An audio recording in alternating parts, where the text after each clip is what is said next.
সম্মানিত বিনিয়োগকারী ভাই বোনেরা, আসসালামু আলাইকুম। আশা করি আপনারা সবাই ভালো আছেন, শারীরিকভাবে সুস্থ আছেন। আমি আজকে 25শে জুলাই শনিবার 2026 এই ভিডিওয় আলোচনা করছি এবং আমার আজকের আলোচনার শিরোনাম হচ্ছে বটম লেভেলের শেয়ার দুটি প্রতি গ্যামলারদের তীক্ষ্ণ নজর। এই শিরোনামে বন্ধুরা আমি আপনাদের সামনে বটম লেভেলের দুটো শেয়ার আলোচনা করব, যে শেয়ারটির প্রতি স্মার্ট মানি বা গ্যামলার বা প্রাতিষ্ঠানিক বিনিয়োগকারীদের তীক্ষ্ণ নজর পড়েছে বা নজর আছে।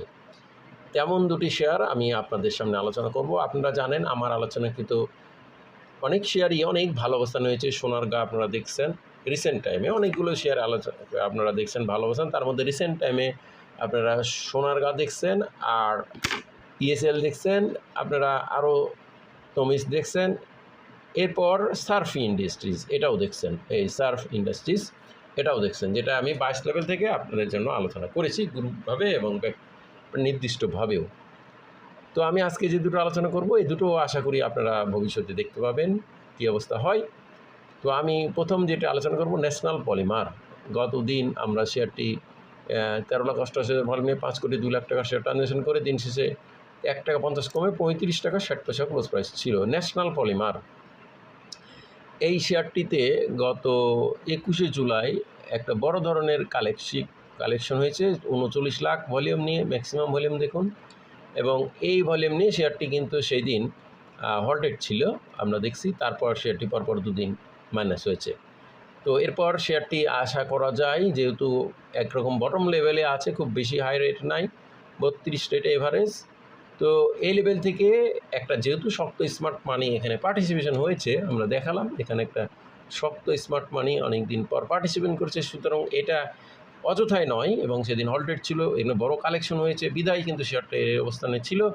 এবং এই কালেকশনের পর এটা গ্যামলার বা যারা মার্কেট করে তাদের পলিসি অনুযায়ী শেয়ারটি একটু স্লো রাখা হয় বা আর প্রাইসে কেনা হয় না ওভার প্রাইসে, তারপর শেয়ারটিকে আবার এটাকে পিক আপ করা হয়। তো বন্ধুরা এই সিমটমে এই শেয়ারটির এর অবস্থান রয়েছে ন্যাশনাল পলিমার। আর ইঞ্জিনিয়ারিং সেক্টরের বি ক্যাটাগরির এই শেয়ারটির ইপিএস পজিটিভ 33 পয়সা, নেট অ্যাসেট ভ্যালু 29 টাকা, অসাধারণ নেট অ্যাসেট ভ্যালু, 7 কোটি 30 লাখ শেয়ার, মাত্র 3 কোটি 88 লাখ পাবলিকের হাতে রয়েছে, ইনস্টিটিউট কর্তৃক এবার কিছুটা বাই হয়েছে। এরপর আমরা দ্বিতীয় শেয়ারটি আপনাদেরকে দেখাবো। এই দ্বিতীয় শেয়ারটি একরকম বটম লেভেল আছে, সেটি হচ্ছে হাক্কানি পাল্প। এই শেয়ারটি দেখুন গত দিন 1,95,000 ভলিউম নিয়ে 1 কোটি 59 লাখ টাকার শেয়ার ট্রানজ্যাকশন করে দিন শেষে 1 টাকা 20 পয়সা কমিয়ে 80 টাকা 50 পয়সা ক্লোজ প্রাইস ছিল। এই শেয়ারটিও কিন্তু বটমে আছে, ইপিএস পজিটিভ এবং নেট অ্যাসেট ভ্যালু 24 টাকা 32 পয়সা, দারুণ। 1 কোটি 90 লাখ, খুব কম সংখ্যক শেয়ার, মাত্র 90 লাখ শেয়ার পাবলিকের কাছে আছে। তো এবং ইনস্টিটিউটের কাছে মাত্র 11 লাখ, সেটা ইনস্টিটিউট কোটা বেড়েছিল জন্যই। দেখুন মাত্র 90 লাখ আর 1 কোটি 1 লাখ শেয়ার, এই শেয়ারকে যদি দেখুন মেকানিজম করা যায়, দেখুন এই সব লেভেলে কিন্তু শেয়ারটি একটা অ্যাকুমুলেশন হয়েছে এবং আরও এই সব লো রেটে শেয়ারটি কালেকশন হয়েছে। তো স্বাভাবিকভাবে শেয়ারটি 1 কোটি 90 লাখ পাবলিকের মধ্যে যদি এখানে 50 লাখ শেয়ার, 50 লাখ মানে 40 লাখ শেয়ারই যদি অ্যাকুমুলেটেড হয়ে থাকে, তাহলে শেয়ারটিকে কিন্তু বড় ধরনের একটা প্রাইস করানো কোনো অসম্ভব বিষয় না। সেক্ষেত্রে শেয়ারটি যদি গ্যামলার বা প্রাতিষ্ঠানিক বিনিয়োগকারীদের অ্যাকুমুলেশন করে থাকে, তো আমরা এখানে শেয়ারটির একটা দেখছি, সিমটম দেখতে পাচ্ছি যে এই 3 দিন শেয়ারটিকে কালেকশন করা হয়েছে 9 তারিখ, 12 তারিখ, 13 তারিখ, 21, 22 আর 6, 28, এখানে 25 লাখ শেয়ার কালেকশন করা হয়েছে।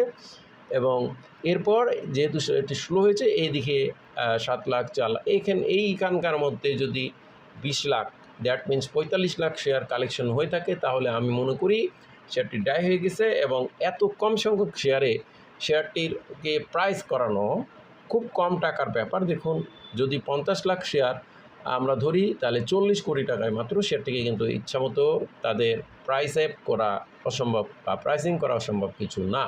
সেক্ষেত্রে এই হাক্কানি পাল্প শেয়ারটি ইতিপূর্বে আমরা একটা হাই ভ্যালু দেখেছি, সেই হাই ভ্যালুটা হচ্ছে 94 টাকা 90, এই 94 টাকা 90, 95 টাকা শেয়ারটির প্রাইস চেঞ্জ করতে হবে বা ক্রস করতে হবে, তাহলে শেয়ারটি একটা বড় ধরনের সম্ভাবনা কিন্তু উড়িয়ে দেওয়া যাবে না, যেহেতু এটাতে গ্যামলার বা স্মার্ট মানির নজর আছে, সেহেতু এই সম্ভাবনাও কিন্তু উড়িয়ে দেওয়া যায় না।